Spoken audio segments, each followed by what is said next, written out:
number you're trying to reach is currently not reachable. To leave a voice SMS, just dial star followed by the 10-digit mobile number from your Airtel mobile.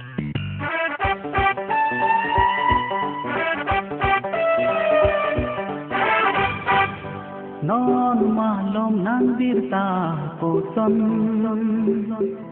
che long le nang mobile along non malom nang dirta ko son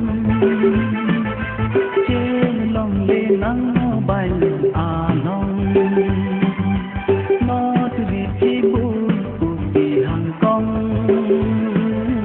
o sam ne sen jam de on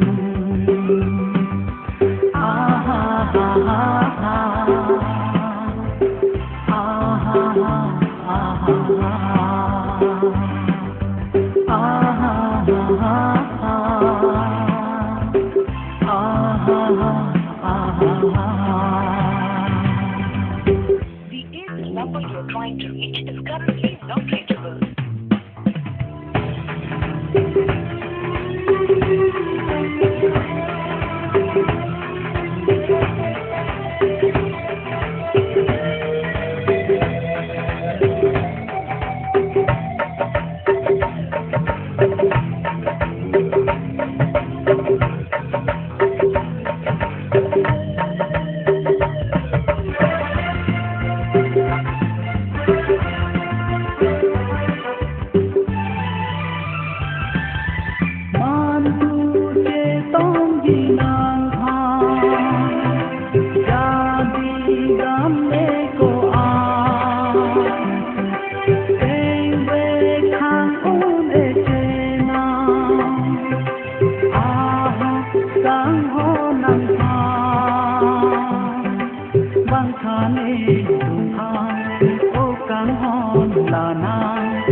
Thank you.